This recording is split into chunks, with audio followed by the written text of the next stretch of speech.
Palumbo here in Melbourne, Australia. I'm standing here with Chris, the technician, Aceto, and three-time Mr. Australia champion, Chris, the real deal, Cormier. And Chris, I don't even know, where did we find this guy? I don't know, he was on the flight, so we recruited him. Yeah, I said to myself, they're not going to give me a visa, but they're going to give Chris Cormier a visa, and I think that argument got me my visa, actually. You actually brought my name up? I said, you're going to give Chris Cormier a visa and not me? I said, you serious? Yeah, I was worried about you. I mean, He didn't even know he had to get a visa. I didn't know. They got him at the airport. Tony usually takes care of me on that visa thing, but they got it straight. I saw you over there sweating it out. I was going to wait for you, but I said, man, he'll make the flight. He'll make the flight. Chris, you didn't think I was going to make the flight? No, I didn't think you'd make it out. You see, I was shocked when I saw you on the plane. I said, go without me. Carry on. I did.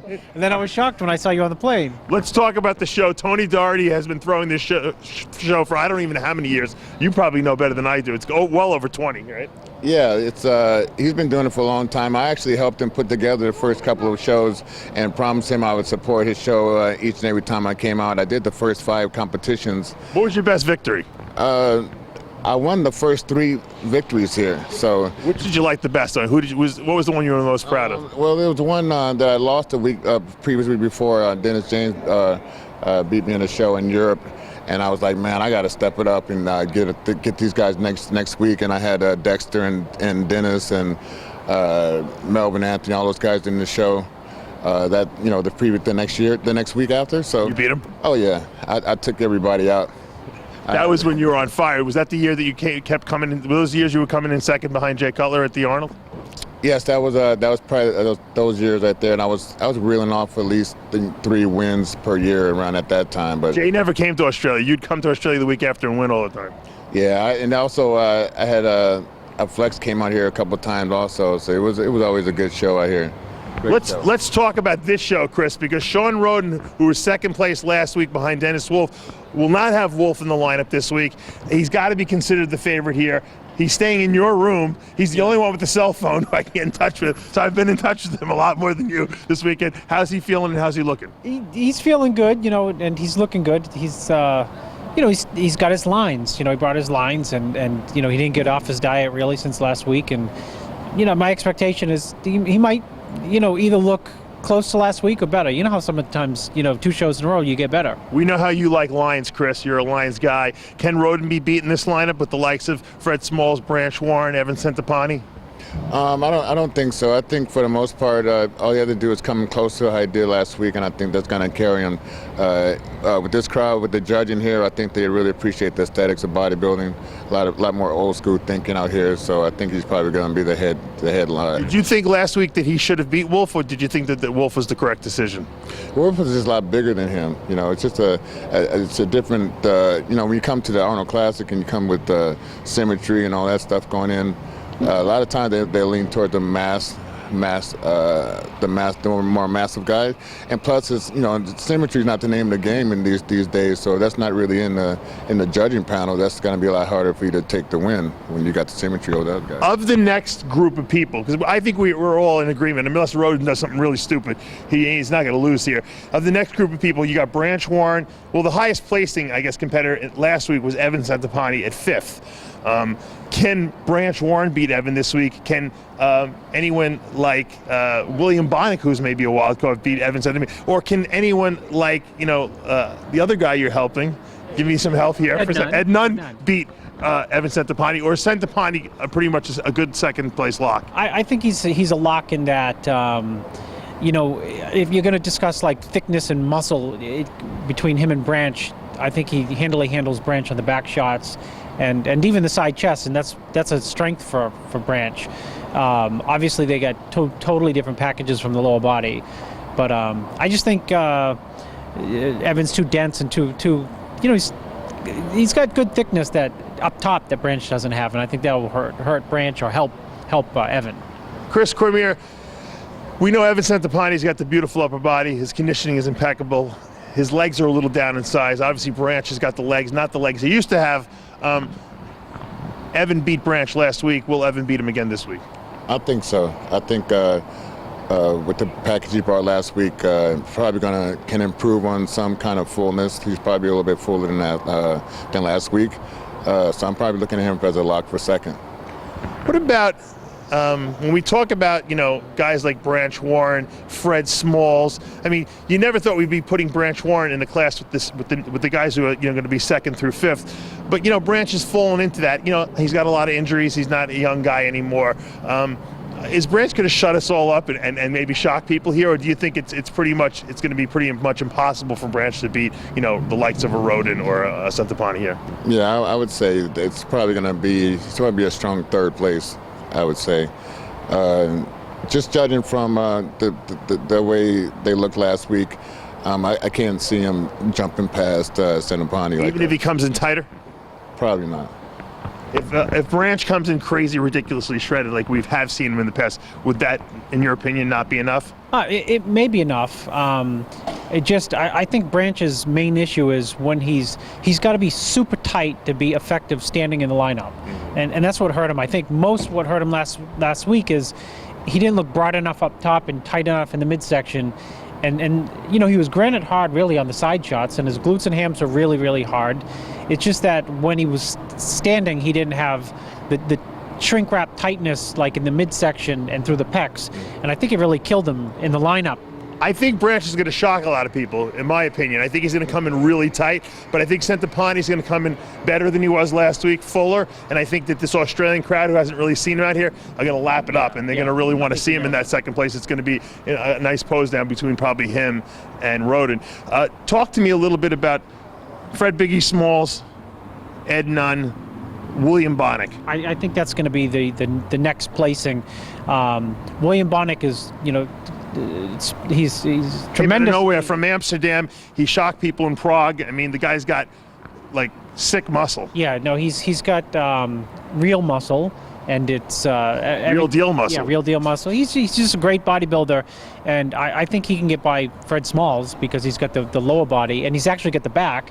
And I think it's going to be a toss-up between his crazy thickness, though his stature may hurt him in the lineup a little bit, and Ed Nunn, who's improved over last week, and Ed's got a lot of wow to his body, once he's compared. Assuming Bonick comes in shape. You haven't seen Bonick, at least in person. Right. He's pretty impressive when he's in shape. He put a lot of size on last year.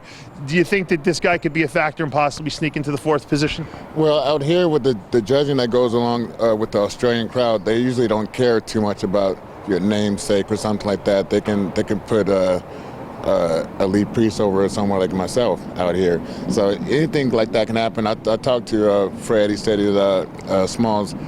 He said that he went really low carbs after the last show. He didn't like the way that went down for him, and he's bound to do a lot better this week. So, and he's got a lot of muscle on his body. Yeah, so I think that last prep for him is a pretty good shot.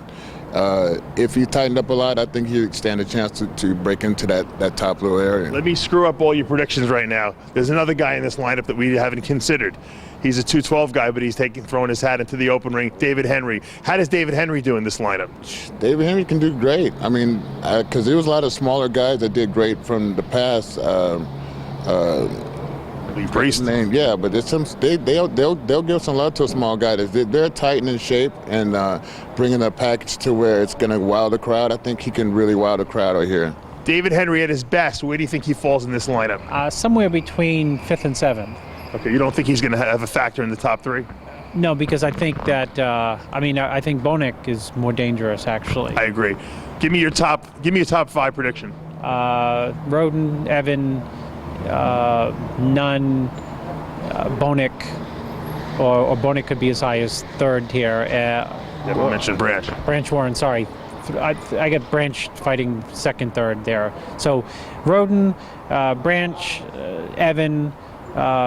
I'd probably put 2nd. Evan. Branch ahead of? No, I'd go Roden. You're sounding like Cormier now. The wind is freezing my brain. Okay, so I will go with Sean Roden 1st, Evan 2nd, 3rd Branch, 4th Nunn or Bonick. I would go the same. Add the secondary emotion. Yeah. Fred Smalls 6th. I mean, but see, here's the thing. I think he could be in that top 5. Yeah. I think he can make the top 5. It's gonna be tough. It's a tough lineup because everyone's close. But like I said, here it's a different thing when it comes to a lot of people go for more namesake in America, I think, and I think Australian judges they definitely they still don't care so much. So if these guys can bring it, we got a couple more days to go. So I'm looking forward to seeing a good battle, and I'm gonna have a great seat. And I can't wait to see these guys go for it. I hope my seat's better than his. Now, in the figure lineup, you have a rematch of sorts. Candice Keene is coming back from winning at the Ms. International last week, where she beat Heather Dees.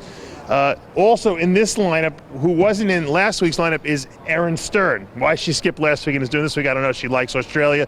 Of those 3 girls, who comes out ahead? Candice. I would say Candice, just because it's hard to get by her balance from head to toe. I say Candice, Heather, Erin. I'm going to say that's Heather's going to beat Erin here. What do you think? Yeah, I would think the same.